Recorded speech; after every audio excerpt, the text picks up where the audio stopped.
this pre-birth matching was often became a way that pregnant people felt that they owed this couple, and it was almost always a couple, but these prospective parents their child, right? And one mother I interviewed talked about like going out to dinner with her son's prospective adoptive parents while she was still pregnant. And they have had their 4-year-old with them, and the 4-year-old at dinner is like drawing a picture on the placemat, like, oh, this is you, and this is my baby brother in your belly, right? And this sort of way that she felt indebted to not just the parents, but to the child, to their whole family, to the extent that she felt that she'd be letting them down if she didn't give them her child. This is What Next, the Adoptee Rights Podcast. I'm Gregory Luce, the Executive Director of Adoptees United and an adoptee rights lawyer. I'm also an adopted person, born and adopted in the District of Columbia. In each episode of What Next, I talk about what's on our minds, whether it's the state of adopted people and adoptee rights around the world, legislative issues, interviews, or the frequent absurdities and complications of being an adopted person. This episode is the podcast version of our conversation with Gretchen Sisson, author of Relinquished, The Politics of Adoption and the Privilege of American Motherhood. We had that conversation by Zoom, which is also recorded and released as a video for those who attended. I am super excited to introduce our guest. And Dr. Gretchen Sisson is a sociologist who studies abortion and adoption in the United States. She is a researcher at Advancing New Standards in Reproductive Health, part of the Department of Obstetrics, Gynecology, and Reproductive Sciences at the University of California, San Francisco.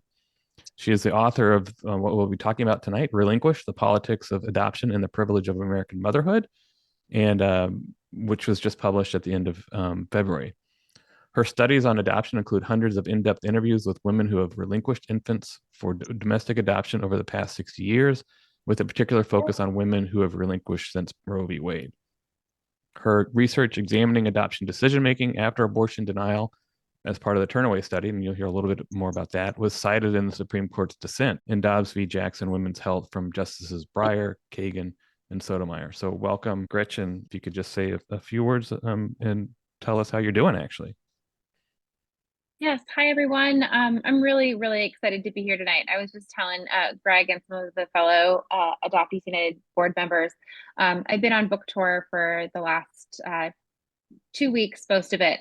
And I've been having a lot of conversations with a lot of folks who have never thought deeply about adoption before, which is exciting because I want them to be thinking more deeply about adoption. But I'm also really excited to be with a group of people where we can have a little bit of a deeper conversation around a lot of these issues, because I know obviously a lot of you have been living it your entire lives. So I'm excited to be here, be in community with you all. Thank you for having me. Thanks, Gretchen. And then, we sort of made the assumption that we're not going to have to do the very basics of what adoption is and what it involves. We're assuming everyone really knows that, as most of the people attending live that. So we can really dig into some of the deeper questions and some of the deeper issues that come up. One thing I want to know, sort of the history of the book and where is it coming from? I understand it comes from quite a long time ago when you were doing research and maybe even volunteering at I believe a abortion related funding group. But tell us about how you got started on the research and the writing of the book. Yeah, so the research started long before I knew that I was writing a book. So I started doing this research when I was a graduate student in Boston. And that was back in 2009, 2010 that I started doing a lot of this work. And a lot of folks ask me if I am an adoptee, if I'm a birth mother. I'm not, I don't have a personal connection to adoption. But I came to this work when I was in grad school. I was working with an organization called the Alliance on Teen Pregnancy in Boston at the time. And we were doing a lot of work with young parents, working on the pregnant and parenting student policy at the Boston Public Schools, working on making sure that these young parents, teen parents, really could get access to the childcare that they needed, the housing that they needed. A lot of the mothers that we worked with were foster impacted themselves, and were struggling to find housing where they could then raise their children. So we were doing a lot of this work around what it actually means to support vulnerable families. I was also, as you mentioned, volunteering at the abortion fund at the time. So I was doing a lot of work in different areas of like reproductive health, support for families, and what it really means to give people control over their reproductive lives. And I always tell the story. This was the summer that 16 and Pregnant started airing on MTV. And they had these specific arcs around what teen motherhood looked like. And then they had this episode about Caitlin and Tyler, who were a couple who relinquished their daughter. And the whole narrative, right, was that they were better parents than their peers who were parenting, right? That by virtue of relinquishing their daughter, they had demonstrated that they were more mature, more responsible, more loving in a lot of ways. And I'm looking at these young women that I'm working with at the Alliance on how incredible they are, how much work they're doing to advocate for what they need for their families, and the ways that their parenthood is like continually stigmatized and marginalized. And it really made me want to understand the way that we perceive of adoption as like a panacea, right? We don't need to invest in these families over here if they should just be giving their babies to other families, right? We don't need to invest in abortion access or consider what that really means if adoption is the solution. Solution in quotes, strong quotes.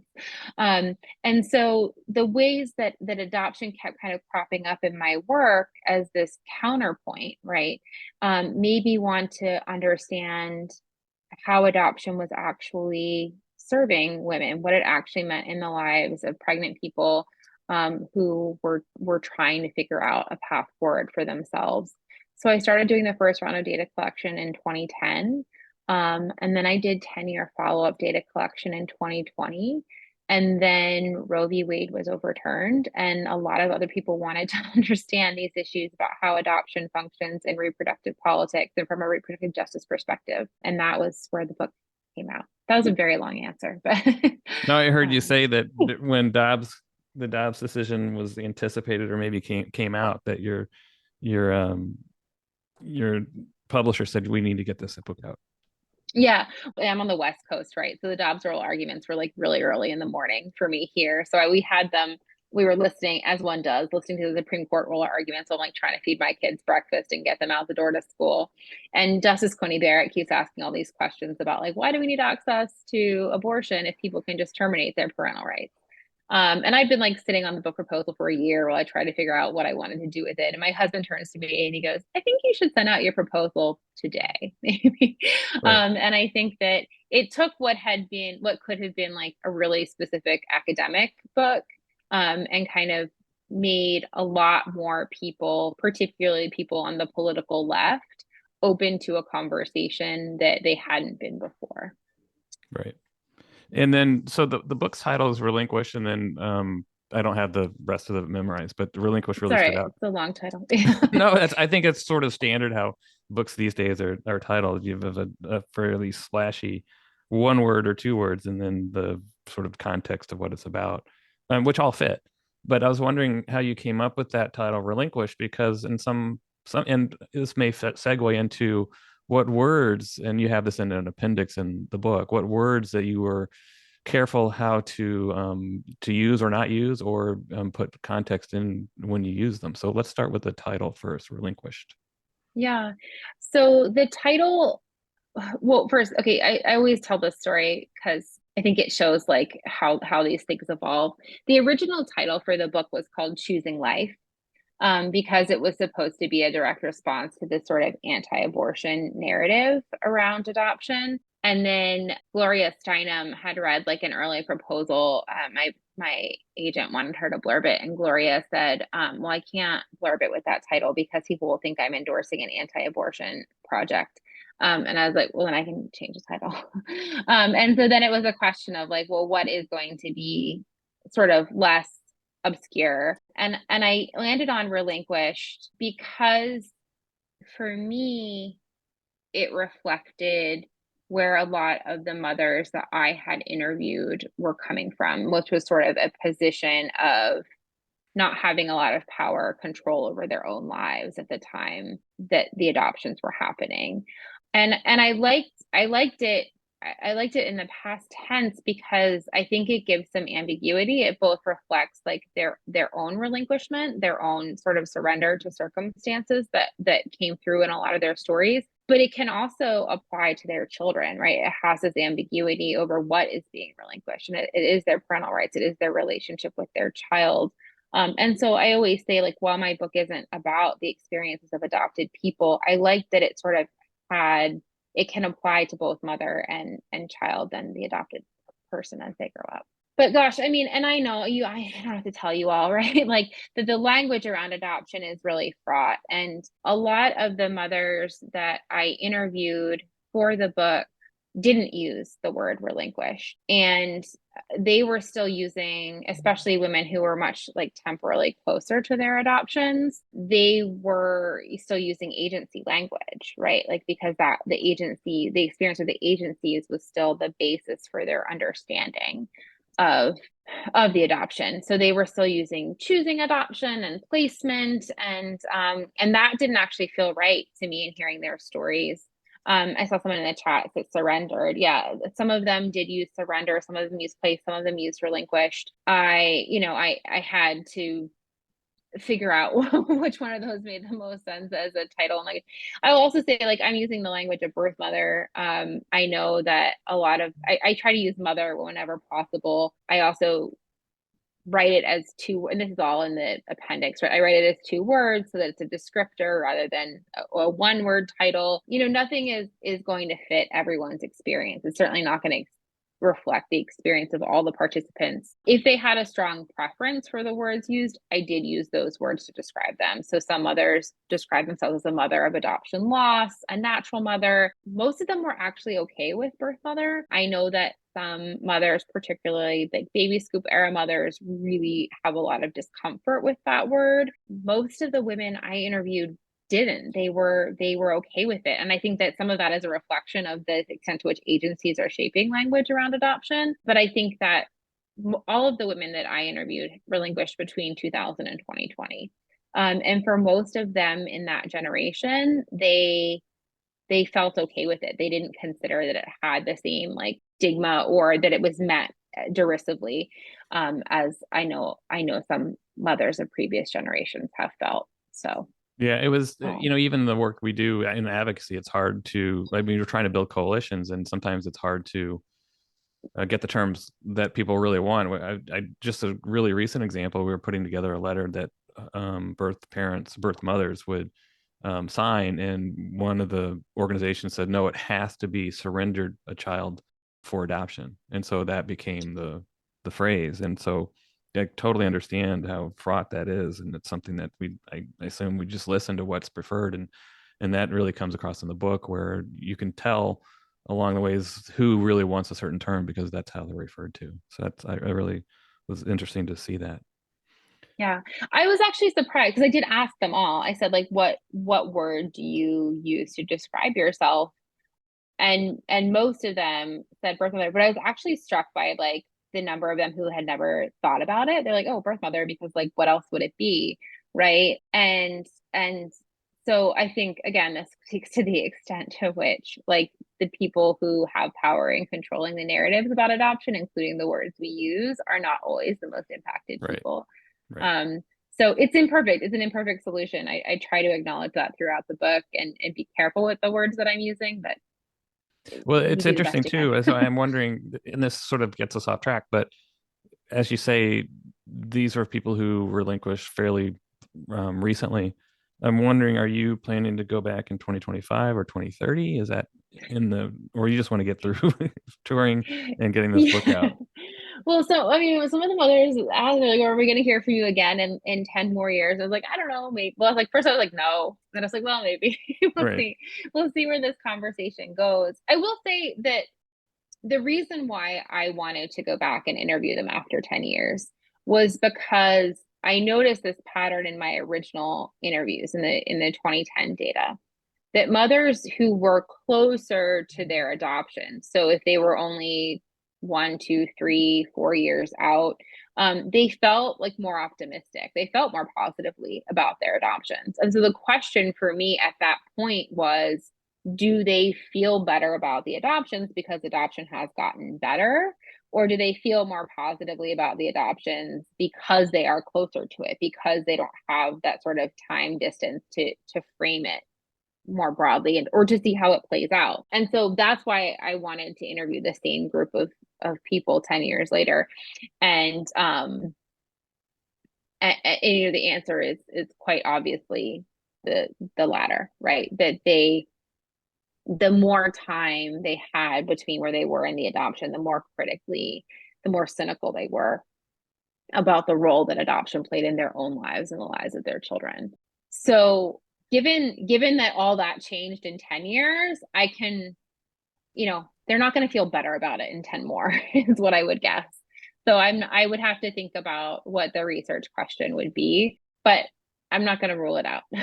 Yeah, but in many ways, I mean, with abortion restricted in so many states now, or so many more states, and you know, this rise of the baby boxes and the ability to simply hand your baby over without any kind of regulation, I'm wondering what, and we'll get to this question actually, what the future of adoption is going to look like in the future for adopted people. So yeah, I would love to see that happen, but obviously it's it's a ways away, and you've got something to do right now. So I um, do. and so I happen to get both the hard copy and the Audible book, and partially because I often don't have time to read, and so I just find moments where I can listen. And I was really struck because you interviewed I think 77 total in 2020, and I think 9 are prominently featured in the book. But what's so great about what you did with Audible was it is in a different voice than the narrator, and these are actors that are reading these women's own words. So I'm wondering, could you tell me a little bit about how you developed that, or how much you were involved in the development of the Audible book? And also, I'm wondering, did the actors who did the voiceovers listen to interviews you had with these women and sort of were able to capture their voice and their intonations? Yeah. I mean, for like research ethic reason, I can't, like, I couldn't share the original recording. So they didn't, but I think, so first of all, like originally, and this was, I had a fairly smooth experience with the publishing process, but this was probably the most drama that I created was during around the audiobook, because I was really adamant that they needed to be in different voices. And I think that part of that, I mean, that was really as a feminist researcher, that was really important to me, because I wanted it to be understood that these weren't my stories, right? The book is quite literally a collection of voices, right? And I have curated it, right? But it was very important to me that it sound like the collection of voices that I really wanted it to be.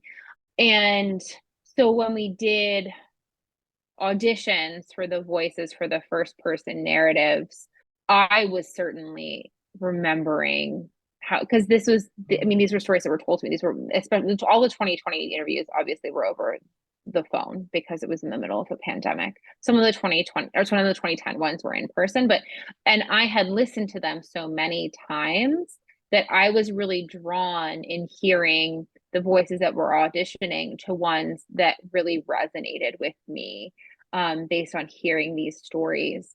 And so that was important, and I'm glad that it has worked really well for people who are listening to the audiobook. You know, it was like I said, that it was important to me, like, as both for what the book is, and they were also like, well, do you want to read them? I was like, no, if I wanted one, like, you know, 30 something white woman to read it, like, I would let the professionals do it, but I really wanted it to feel not just like to have like racially and ethnically diverse set of actresses that were giving voice to the participants, but also age, right? Like, some of these women that I spoke with were quite young, right? They sound very different in telling their stories. And again, I wanted listeners to have that experience of hearing these stories as close as possible to how I had heard them. Right. Yeah, it came across really well, and it really was remarkable to listen to. And I encourage people who either prefer Audible or is to get it. It's a great reading. It's a great book to listen to on Audible. Um, so one thing I remember when I was first starting the book was sort of the foundation you're already working on. And that foundation immediately came to mind. I think it is mentioned in the book as well, is Ann Fessler's The Girls Who Went Away, and then also the work of Ricky Solinger and her two books, Beggars and Choosers, and I think the other one is Wake Up Little Susie. But and I devoured. I mean, that was my first, I think, foray into reading about adoption in a more critical context was Ann Fessler's book, who was an adoptee, but she was interviewing birth mothers. But what I came out of in listening to your book and reading your book was maybe things haven't really changed that much since the 1950s, 60s, and 70s. It's just a different power dynamic. It's the same dominant narrative.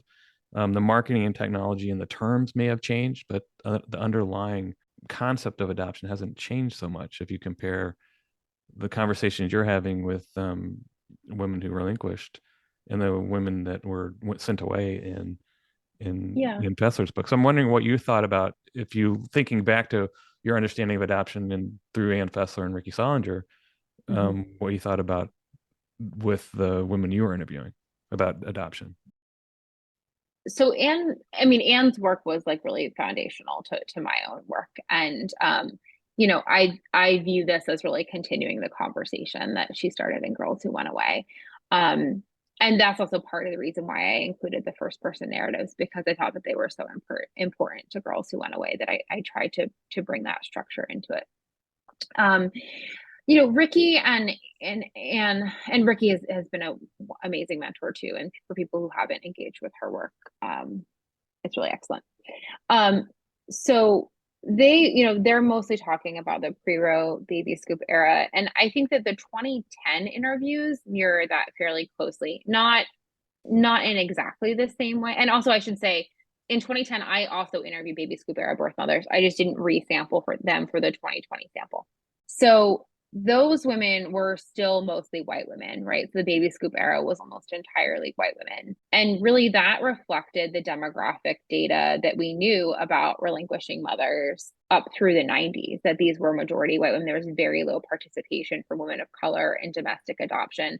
And part of that is that like communities of color have always had better systems of kinship support. They've had less stigma around single motherhood. But there was also not as much of a market for children of color, the same way that the market forces operated on white children. Families of color weren't protected from family separation. It just didn't happen as much in the private adoption system. So I want to be clear on that. And a lot of these white girls and young women were relinquishing as a way of delaying parenthood, right? You're not married. This isn't the appropriate time for you to be parenting. So you're going to relinquish your first child, and then you're going to forget all about it, and you're going to go on with your life, and you're going to get married, and you're going to have children in a more appropriate context. These were also mostly like middle class girls and young women, because they felt particular pressure around this racialized classed narrative of what appropriate parenthood looked like. So that was sort of the debate, and that really carried that was really what private adoption system looked like through the early 2000s. And so the 2010 sample reflected that. In the 2020 sample, I had far more women of color that participated. And when I looked back, I also collected data on about 8,000 adoptions that occurred between 2011 and 2020, and found a far higher representation of women of color participating in that system than we had found in previous generations, right? And this is part of this is like the gap in how we understand adoption that comes from just not having comprehensive data collection on adoption. We don't count these on a federal level. We don't have demographic data on a federal level. So when I did this sort of large scale demographic survey, it was only about 55% white women that were participating in the private system so far, whereas before it had been like over 90%. So we're seeing more and more women of color relinquishing through the private system. But at the same time, the uniting factor for participating in the private system is no longer about changing the timeline on which one, delaying parenthood in some ways. It is more and more about poverty and lack of capacity. So the majority of relinquishing mothers today are actually relinquishing subsequent children. They're already parenting, they already have children at home. And it's a question of whether or not they have the resources to care for an additional child. Yeah. One of the things that you talk about in the book, you get into real detail, which I was found fascinating and awful at the same time. And maybe you could talk about a little bit the sophistication of the recruitment of women who may or may not be pregnant. Could you talk a little bit about what you were able to find, and also about online searching? And was that a surprise to you, or was that something you already knew that was happening? I think that the intentionality of the marketing was really new to me. Um, or not new, but like, I mean, it's a newer practice, right? And I think that the ability to target advertising has only become sharper in the last 10 years, 15 years since I started this work. I think that that is like, so a lot of what I document in the book are the ways that really vulnerable pregnant people are targeted by ads for adoption agencies. So geofencing of reproductive health centers, methadone clinics, public hospitals, WIC sites with adoption advertising. The ways that adoption agencies will buy Google ads for things that have nothing to do with adoption. So if you Google, help for single moms in California, you're going to start getting ads for local adoption agencies.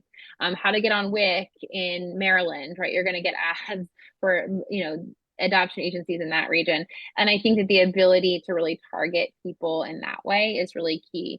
And most people don't realize that marketing is usually the biggest or second biggest line item for a lot of adoption agencies. So, it's like legal fees, marketing, support for birth parents right down here. And I think that that is really key because this is a supply and demand system, right? You have really, really, really high demand for babies and children, and you have really low supply. And I'm using this market language and because I think I'm not to be flippant, right? But because I think it's important to understand the ways that it is a market shaped system. There is a supply and demand. And when you have really high demand and you have a really low number of infants that are available for adoption, agencies are very, very motivated to find ways of targeting vulnerable pregnant people with their advertising. And so I think that that is really key. And that's really what underlies so much of the marketing that we see around Could adoption. could you talk a little bit about geofencing, because I found that fascinating. I probably knew Yeah. about it, but I hadn't thought about it in the context of essentially convincing pregnant people to consider adoption. Yeah. No, so the geofencing, and there was a case. It's kind of funny to me because I like funny in a grim way, not in a haha way. Because I got this advertising company that was doing geofencing sent out this email blast to anyone who had ever published anything on adoption, I guess, which included me. And I basically put the whole email in the book. The last line of the email is like, if you're not the appropriate person to contact, like, let us know who at your organization is. And I was like, well, I was not the appropriate person to contact, but here is the full email because what they believe, they so believe that what they are doing is like good work, right? That they don't even have a moment of like being chagrined here. And what they're really doing is people who go to reproductive health centers, particularly abortion clinics, who they'll target the geo coordinates on their phones for people who have visited these spaces to get adoption ads. So a lot of, I work in the OBGYN department. A lot of my colleagues who are abortion providers, they get these ads all the time because they are constantly in these spaces. So they can really pin down your physical coordinates of where your phone is for targeted advertising. You'll see this too if you're traveling, right? Like if you're in a different city, suddenly you'll start getting ads for things that are happening in that city for tourist attractions in that city. So it's not just adoption advertising, but they're really focused. It's a tool that they also use. They also use virtual geofencing. So if you are continually looking at like WIC resources, public housing resources, anything that suggests that you are pregnant and in a vulnerable position, they'll do virtual geofencing to target ads to people who are visiting those sites as well. And what are these ads saying? Are they saying we can help, or are you Oh pregnant, yeah, or they're saying, yeah, are you like if you're pregnant and worried, like we can help. Adoption is available. I mean, a lot of And it's not just agencies. A lot of prospective adoptive parents have their own websites. They take their own classes on SEO, search engine optimization, right? And they'll buy search terms as well. And they'll start getting, so they'll get ads not just from agencies, but from prospective adoptive families that really showcase them and their homes and their lifestyle and their families as desirable places for children. And a lot of these profiles, whether they're provided by an agency or whether pregnant people are finding them other ways, really speak to a lot of the reasons that people are relinquishing in the first place, right? Right. A lot of mothers were relinquishing because they didn't have a reliable parent or a reliable partner with whom they could co-parent, right? And so the adoptive family profiles will like feature their wedding photos, right? And talk about their loving and supportive relationship. A lot of mothers might be looking at relinquishing because their own parents, their own families aren't supportive of them raising this child. Well, here are, the adoptive families' parents who can't wait to be grandparents, and here is their family dinners, right? Or mothers might be relinquishing because they don't have stable housing. Well, here is their gorgeous home in the suburbs with a big backyard and outdoor space to play and nearby schools, right? And so it's really a distinct contrast between the reasons that pregnant people might be looking at or considering adoption. What's missing in their own lives is really highlighted in these profiles. And so many of the women I interviewed felt really infatuated with a lot of the parents that the prospective parents that they were in conversation with. And after the adoptions as well, they felt intimidated by them in a lot of ways because they had this sort of like that's what they said, this like picture perfect lifestyle. That was one of the quotes from some of my participants, really starstruck in a lot of ways by these families. So, And and part of that process that it really comes across in the book is this concept. It's not a concept. This reality of pre-birth matching, where you're matched with, you get to pick them out of profiles, and you're matched with these parents. But it really becomes a psychological tool. In how I read your book, that these women who are pregnant and are going to give birth and then relinquish that child to these parents feel like they are going to disappoint these parents if they oh, absolutely. if they back out, and so they feel Yeah. like they have to go through with it. I mean, and this is where, people talk about open adoption. And I want to be clear, like open adoption is better than closed. Like I view openness and adoption as a harm reduction tool, right? Adopted people in open adoptions do better than adoptees in closed adoptions.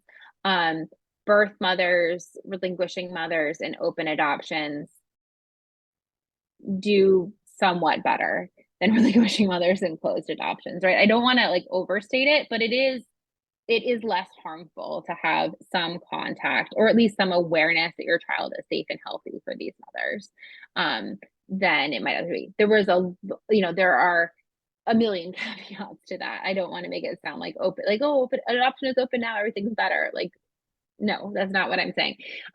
But part of the challenge of this is that in order to have a lifelong, productive, adoptee-centered open adoption arrangement, you need to know the future parents of this child, right?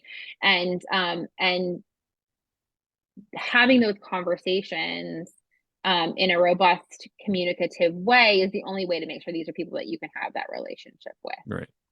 This pre-birth matching was often became a way that pregnant people felt that they owed this couple, and it was almost always a couple, but these prospective parents their child, right? And one mother I interviewed talked about like going out to dinner with her son's prospective adoptive parents while she was still pregnant. And they have had their 4-year-old with them, and the 4-year-old at dinner is like drawing a picture on the placemat, like, oh, this is you, and this is my baby brother in your belly, right? And this sort of way that she felt indebted to not just the parents, but to the child, to their whole family, to the extent that she felt that she'd be letting them down if she didn't give them her child. And I think that was really, a lot of mothers felt that very acutely. Yeah, I think that is something that you talk about towards the end of the book, is what do people want to change in pre-birth matching was one of the things that they thought was detrimental to their experience as well. This kind of gets us to the next question, which is your book, the woman is named Megan. You don't use their real names except for one, which is surprising at the end. The context is clear why. But Megan was really a compelling story for me to read because she was one of two, I think, that didn't have her idea about adoption or her thoughts about adoption hadn't gotten worse, and everyone else Yeah. over time had gotten worse. Everyone else that you had interviewed. Yeah. Yeah. And hers was that it was this very open, very engaged relationship with the adoptive parents, but also her child, as if it was a family. I mean, it became this family. And I thought of, well, this is what kinship adoption may look like if it's really done well. I mean, it's always dependent upon how the adoptive parents generally accept and allow this kind of engagement. I'm wondering, could kinship adoption be sort of a model of what adoption would be like if people agree that adoption is something we should do? Yeah, I don't know if I mean, and I know a lot of people on this call don't like agree, like I don't see an inherent value in this, right? And I'm not suggesting that you're saying that that this is a practice that we should be like motivated to continue. What I think was unique about Megan's story, and I'll just read a little bit of Megan's story, Sure. because I think it was really unique, and I think that it kind of challenges us to question a lot of how we think about adoption. So this was right after Megan signed her termination papers. Quick note that we substituted the narrated version of the Audible book so you can get an idea of what the book sounds like. The night after Megan signed her termination of parental rights, she was riven with anxiety and couldn't sleep. I was just so worried. I didn't know how everything was going, so I called to check, and Donna was like, "Why don't you come over? You'll probably feel better when you see her in her new home." I was like, "I can do that?" She's like, "Sure. It's up to us. The three of us figure out how this works. Come on over." I went over there. It really helped because I got to see her. She was home and she was okay. I saw her in her little bassinet, so I knew exactly how she was doing. From there, I didn't see her too much at the beginning. It was about a month before I saw her again. I basically told Donna and Rich, "I don't want an issue, but I do think you need to bond as a family," because I didn't want to seem too pushy. Rich was just like, "It's fine. You're our family now. Anytime you want to come over, just give us a call." I kind of stayed away a bit because it was hard on me to see her. Those were like the weird years. Like, I was having a lot of trouble with the adoption. It was emotional, obviously. I mean, a major loss. Your little girl. By the time Chloe was 3, though, it turned around. I started to see her more and more. I got married soon after, and she was my flower girl. Chloe would grow up just about 20 minutes away from Megan, whom she called Auntie Meg, and Megan was a part of the family. Not only did she show up for Chloe's ballet recitals, but she tagged along for Chloe's brother's baseball games. She joined family beach vacations. She watched 4th of July fireworks and dyed Easter eggs. She came along to the mall for back-to-school shopping or got a text if they were in a park nearby. There was little about how Megan's adoption happened that set her on a better path. It didn't need to work out that way, and for most of the women I interviewed, it didn't. But whatever kismet conspired to bring Megan, Donna, and Rich together would ultimately let them build a foundation that would serve them well. A decade later, Megan felt they were only closer. Donna would babysit Megan's nieces and nephews after school. Rich would lend Megan his large SUV to pick up items at the hardware store. It's really just extended family at this point. The biggest thing is that it is just like any other relationship. It grows, it changes, and ours just happened to work out like this. It's not forced. I'm closer with them than I am with my own sister. We just clicked. But you can't plan on that. You can't plan on luck. Megan recognizes that her comparatively good fortune is independent of the system. Donna doesn't look at me like the vessel that produced her child, and she knows that Chloe needs me in her life. Once, when Chloe was about 10, she asked if she could call me Mom. And I said, well, that's something you should talk to your mom about. Because I knew Donna would be like, yeah, call her Mom if you want. But I also told her that Donna was doing the work of taking care of her every day, and that made her fully Chloe's mom, too. Chloe's mothers were able to validate each other and recognize that Chloe needed them both. And Donna was able to recognize that her family was predicated on Megan's relinquishment. When they held a party to celebrate the finalization of the adoption, she was conflicted on inviting Megan. She both wanted her there as part of their family, but didn't want Megan to feel as if they were celebrating her loss. Few relinquishing mothers felt that their child's adoptive parents considered their emotional experiences in this way.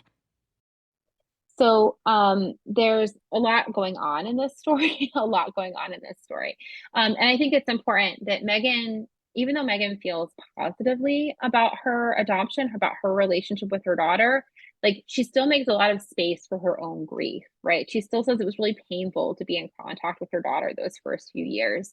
But I think what is remarkable to me about this scenario is just how much Chloe's adoptive parents never viewed Megan as a threat, right? She was always fully part of her family. They always had respect for her, not just as someone who had brought their child in the world, but like an inherent respect for her that really came through in her story. And the reason why, but at the same time, Megan says, like, you can't plan on luck, right? You can't, this worked out this way, but there was nothing about the system that worked for or guaranteed this outcome for us.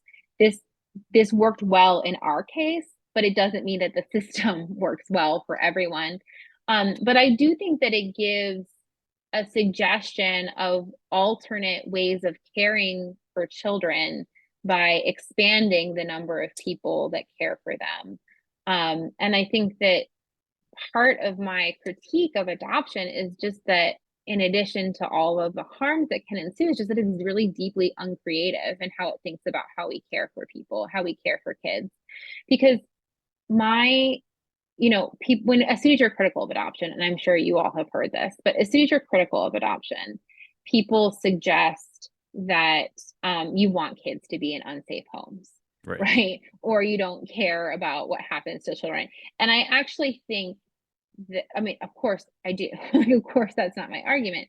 But I think that what this opens up is the idea that you can bring more people together to care for a child doesn't necessarily need to involve the termination of parental rights. Now, in Megan's case, it did.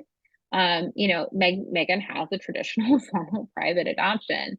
But I think it shows that you don't need to separate a child from their family of origin to introduce more people to care for them. And so I hope that it inspires a greater level of thinking broadly about how we care for people. Right. And I worry sometimes too that those who are super proponents of adoption will use Megan's story as, oh, see, this is how we can do it, and this is what we're after, and this is what we mean by open adoption, when in fact it's very, very rare that it ever works out that way, as you discovered in interviewing these moms.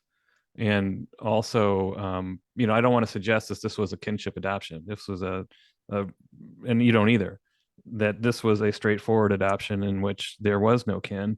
And so there is a big difference between that. And I think when we're talking about kinship adoption, it is typically, it is always someone in the family who knows the child and is stepping up to care for that child. And it doesn't have to be an adoption either. It could just be a temporary method of getting, as happened to all these women in your book, getting them into a better place so they can actually parent. Yeah. Um, I'm curious when, having gone through this, and CS and I bat around the idea of what is the future of adoptees. We call it actually what are future adoptees, and we really don't know. And it's hard to predict. And I'm wondering if have you thought through about the future of adoption and adoptees, both from a perspective of reproductive justice, but also given the realities of this incredibly well-financed, dominant narrative of adoption. Ooh, It's a hard one. yeah. I mean, I like there's the future of adoption that I I would like us all to envision, right? And there's a future of adoption that I think is like practical in the short term and sort of how we advance these narratives. Um, I think that what I am trying to accomplish with this book is not to advance like a really tangible, specific policy agenda. I do that a little bit, but to really encourage people who haven't thought about this a lot to think about the role that adoption plays in our broader culture and who it's ultimately serving, right? And who it's designed to serve. And so when I think about what I want the future of this to look like, but that was probably a more abstract answer than what you were getting to. But I think that we need to envision any future of adoption within that context, because otherwise it's never going to be centered on what children and adopted people actually need. Right. There are adoptees, many, and others who wish to abolish adoption. But personally, I often see adoption more broadly, and it's partially a product of the family policing, family regulation system, and a lack of real resources, as you say in the book, to parent the child you have. So, should our focus on abolition work be about abolishing the family policing, family regulation system first, with adoption obviously impacted by that? Or can you do both at the same time without taking away the power from a largely BIPOC movement to abolish the child welfare system?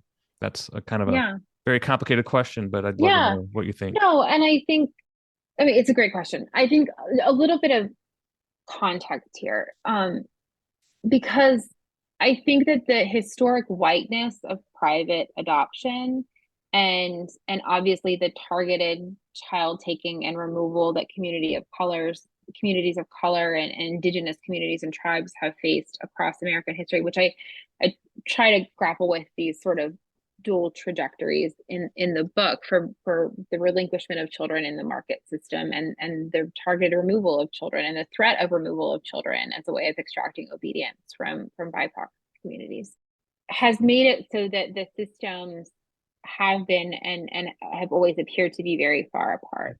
And I think that what's happening now is that actually the private adoption system and the family policing system are becoming like increasingly close together because poverty is really such a determinative characteristic in who is targeted for family separation, both in the public and the private system.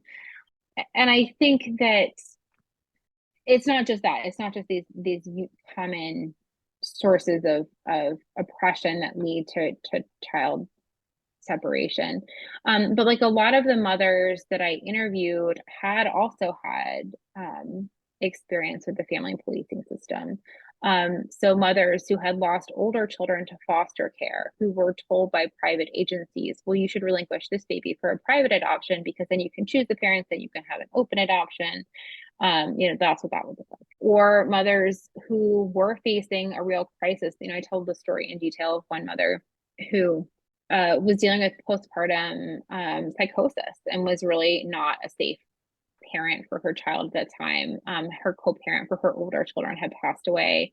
And she was very worried as a Black woman. She was very worried that if she went to the child welfare system, that they would just remove all of her children, right? Because the child welfare system is so rarely, if ever, about actually protecting children's welfare. And so she was worried that she would lose all of her children if she went there as a place of help, and thus ended up relinquishing the baby in a private adoption in order to keep custody of her older children. So these, and you also see like a lot of the marketing around adoption doesn't clarify whether it is private or public adoption. So there's this idea that we have a shortage of adoptive parents, right? We have a shortage of people that are available to care. We have so many children in need of homes. We have so many children that are available for adoption that fuels the market demand. And this sense of adopting is altruistic, right? So you see more and more commonalities between what's shaping these conversations. When I say that, I'm not trying to diminish the very independent racialized histories of both of these systems, right? But I am suggesting that because of those racialized histories, the commonalities and the ability to build multiracial, cross-racial coalitions has not been as successful. And today, I mean, like as always, it is resting increasingly on adopted people of color and really women of color that are impacted by this system, because these divisions have meant that people haven't been able to see the commonalities in these experiences. So when we're talking about abolition broadly around family separation, I don't see it as separate movements, right?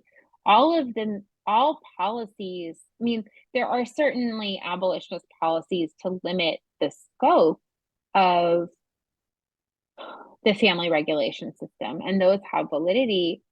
But, I'm really like, I can keep coming back in my very long answer to this question to Ruth Wilson Gilmore's language that abolition is about presence, not absence. It's about what you're building, not about what you're limiting, right? And so what we need to build is a world that values family connection, right? What we need to build is a world that supports families, that provides these opportunities, that makes it possible, as well as limiting the scope of the family policing system, right? But the way to limit that scope is by building out these supports. And so I think that is really valuable. I don't view this as an either or question. I do think that people who are critical of the private system need to have a lot more fluency and a lot more understanding of the family policing system, for sure, because these are not separate questions.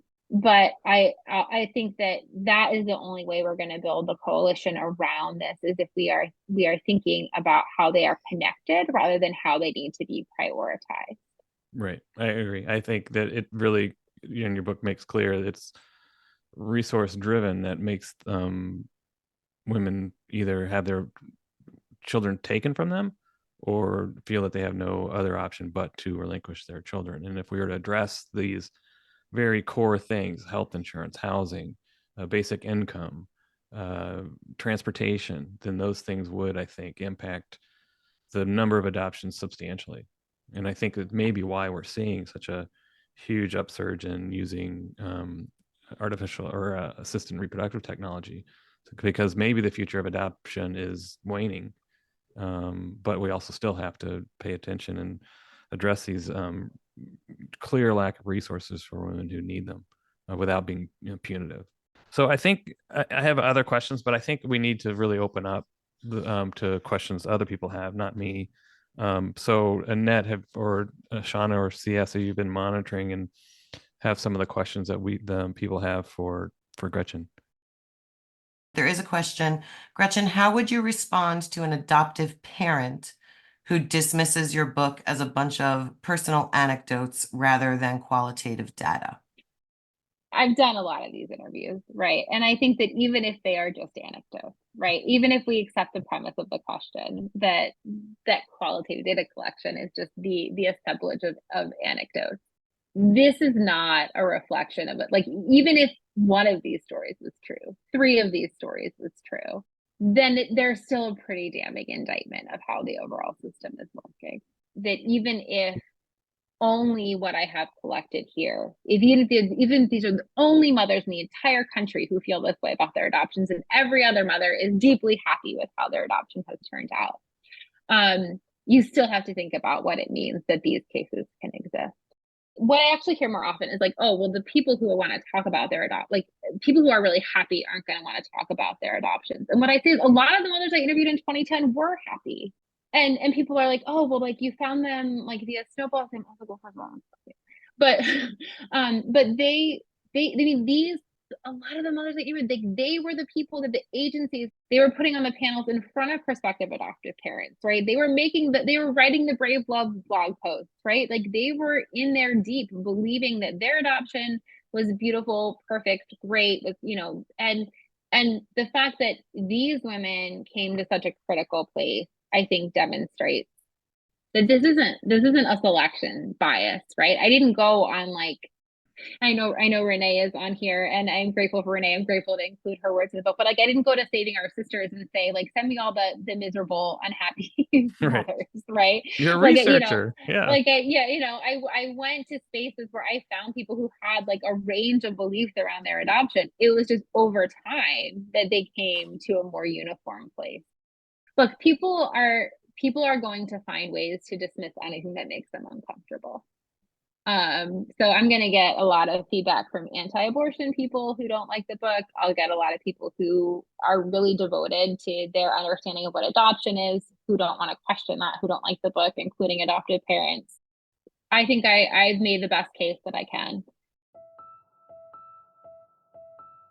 I get a little uneasy and reproductive justice issues coming into the context of adoption because on a very narrow issue, the birth record, for instance, our birth record, we have seen opposition, strong opposition from white-led, you call them second wave feminists, Yeah. saying that it is a reproductive issue or justice issue that we should be able to say, no, you cannot have your birth record because it's private and we should not be revealed as a mother. And I'm wondering if you have any insight Yeah. into that. Well, first of all, I think it's important to draw a delineation between like reproductive rights work, which is sort of what you're talking about, which is this white-led second wave feminism choice-based framework, which has always understood adoption as like this is a valid choice, right? If women choose adoption, then this is fine, right? And it has never been accountable to adopted people at all, right? It's never considered that part of its work, as opposed to the reproductive justice movement, which was actually entirely shaped by women of color and really Black women, as a response to the reproductive rights movement, and that asserts like a positive need to support families and communities. And I think that is a really important distinction, because I actually think that reproductive rights as a legal based framework doesn't offer a lot more when it comes to adoption. Whereas the reproductive justice movement, which asserts a right to parent children in safe communities, to parent the children that you have, is a much more intuitive space for a consideration of adoption. And it has been led by women of color. So those connections are going to be more readily made. But there's also this difference also between reproductive justice as a theory, which is what I'm talking about as being a ready fit for incorporating adoption, and reproductive justice as a movement. And the reason why reproductive justice as a movement hasn't incorporated a lot more organizing thought building around adoption is, I think, because of this these different racialized trajectories around family separation, right? And the fact that they view family defense and family preservation only within the family policing system, and it doesn't include an incorporation of private adoption. That being said, I draw on a lot of adoptee activists in the book who have already been doing other work in the reproductive justice movement, that are now surfacing their needs as adopted people within that space, right? And saying like, now it's time to consider what this means. And so I think we're at a turning point. I think that this movement building is going to happen. I have seen, I'm in a lot of RJ spaces. That is my movement home. I've seen a lot of really exciting progress happening there to move us away from, a culture of legal rights, and more into a justice-based framework for understanding how all of these issues are entwined.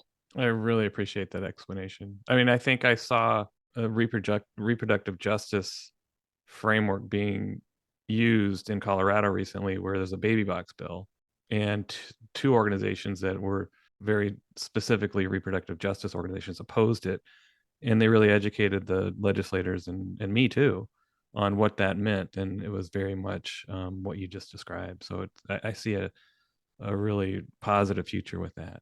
So thank you. You have one more question out there too. After writing this book and the interviews, where do you stand on the question, what does ethical adoption mean to you? And are ethical adoptions achievable? I mean, I get asked this question a lot. I did like an author Q&A where someone was like, can adoption be ethical? And I literally just sat there for a moment to like figure out how I wanted to articulate the response. And the reporter literally put that in like long pause in the interview transcript when they did the Q&A. I mean, I think any world in which children are commodified, you cannot have ethical adoption.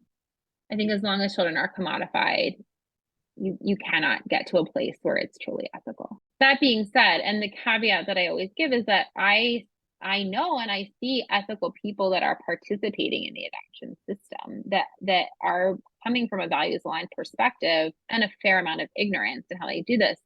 But it doesn't matter how ethical individual players are if the system is rooted in inequity and commodification of human beings. I mean, that is increasing. That's just where I have to come to after hearing these stories, after understanding the history. I don't see where you come to a different conclusion. It's important to remember that the way adoption is practiced today is fairly historically new, right? We've only been doing it this way for like at the long end 150 years. And the ways that we have found to care for children and families in other ways predates that dramatically, particularly in Indigenous communities and communities of color. Like they've all found other ways of addressing the same needs throughout history. And we've been doing this for far less longer than we were doing everything else. And so there are other ways of finding these supports and care for people that don't look anything like what we're doing today. I think that's a great place to stop. And Gretchen, I really, really appreciate you sitting down with us. I wish you all the luck with the book. I hope more people read it. No, I also just want to say, I'm really grateful to be here, and I want to be clear. Like, I know we have the drawing, and I would love to have folks buy the book. It's hugely successful to getting the narrative out there. But like, I also am clear, like these stories belong to relinquishing parents. They belong to adoptees, and so if this is not something that you can afford, like reach out to me. Like I want you to have access to these stories. Everyone in this, I don't make this offer broadly because I don't want to hear from like adoptive parents who want to get a copy, but certainly adoptees, birth parents who are interested and can't afford it, like please reach out to me. I am grateful for the opportunity to be in community with you and want this to feel accessible to you. Thanks, Gretchen. It's really generous. What Next is written and hosted by me, Gregory Luce, and is a production of Adoptees United Inc., a national nonprofit charitable organization dedicated to equality for all adopted people. Please follow, subscribe, and rate us wherever you get your podcasts, and sign up for the newsletter at adopteesunited.org/whatnext. And consider supporting us with a tax-deductible donation at adopteesunited.org/donate. Anything you provide helps us keep the lights on. See you next time.